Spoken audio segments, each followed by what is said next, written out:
But why? The question came from a small girl, about 10 years old. She was chasing a large snake. I ran after her, grabbed her braid and held her back, shouting, "No, Moyna, don't!" "Why shouldn't I?" she asked. "It's not a grass snake or a rat snake. It's a cobra," I replied. "Why shouldn't I catch a cobra?" "Why should you?" We eat snakes, you know," Moyna said. "The head you chop off, the skin you sell, the meat you cook." "Yes, but don't do it this time," I said. I will. "No, child." "But why?" I dragged Moyna back to the Samiti office, where I worked. Her mother, Kiri, was there, weaving a basket. The Samiti was a place where people could come to learn to read and write, or simply sing and dance together. "Come," I said to Moyna. "Come and rest for a little while." "Why?" "Aren't you tired?" I asked. Moyna shook her head vigorously. "Who will bring the goats home and collect firewood and fetch water and lay traps for the birds?" came the questions, one after another. "Moyna, don't forget to thank the Babu for the rice he sent us," said Kiri. "Why should I?" Moyna said. "Don't I sweep the cowshed and do 1,000 jobs for him? Does he ever thank me? Why should I?" Saying this, Moyna ran off. Kiri sighed and shook her head. Never seen a child like this. All she keeps saying is, "Why?" No wonder the postmaster calls her the why girl. "I like her," I said. "But she's very obstinate," Kiri retorted. "Just won't give in." Moyna was a Shabar.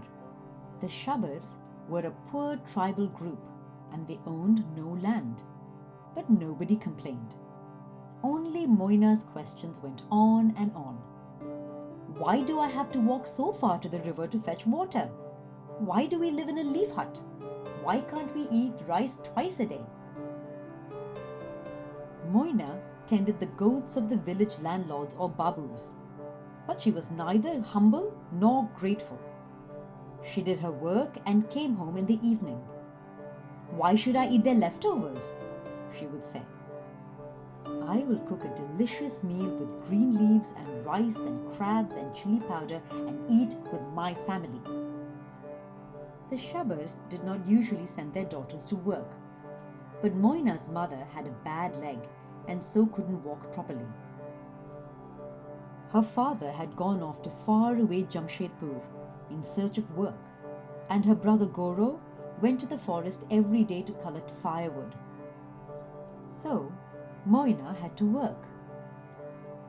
That October, I stayed in the village for a month. One morning, Moyna declared that she would move in with me. "No," Kiri said. "Why not? It's a big hut. How much space does one old woman need?" Moyna said, referring to me, of course. "What about going to work?" her mother asked. "I'll go, but I'll come here after work," Moyna said firmly. And she came with one change of clothes and a baby mongoose. "It eats very little and chases away the bad snakes," she said. "The good snakes I catch and give to mother. She makes lovely snake curry. I'll bring some for you." Our Samiti teacher, Malati, said to me, "She'll exhaust you with her whys."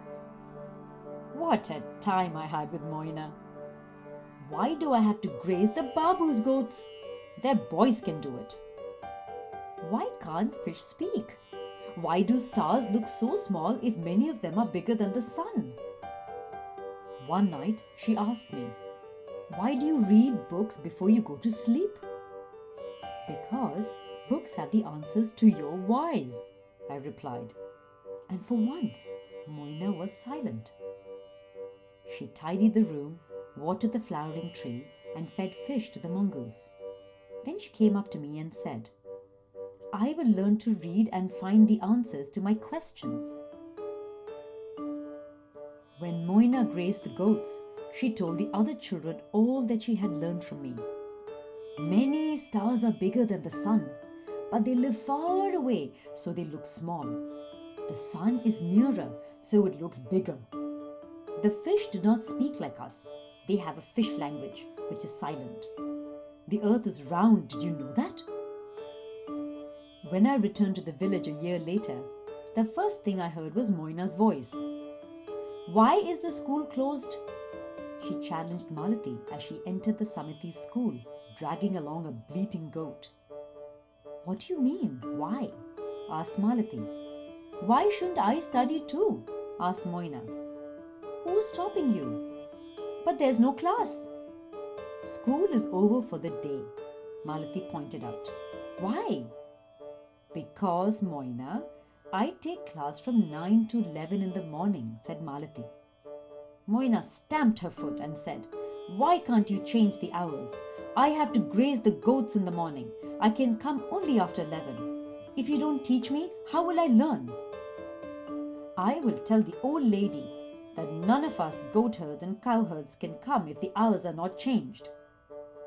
Then she saw me and fled with her goat. I went to Moyna's house in the evening.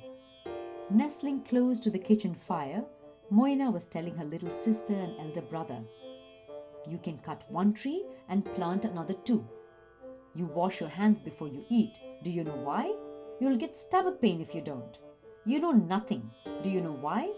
Because you don't attend classes at the Samiti. Who do you think was the first girl to be admitted to the village primary school? Moyna. Moyna is now 18. She teaches at the Samiti. If you pass by, you are sure to hear her impatient, demanding voice. Don't be lazy. Ask me questions. Ask me why mosquitoes should be destroyed, why the pole star is always in the north sky. And the other children too are learning to ask why. Moyna doesn't know I'm writing her story. If she did, she'd say, Writing about me? Why?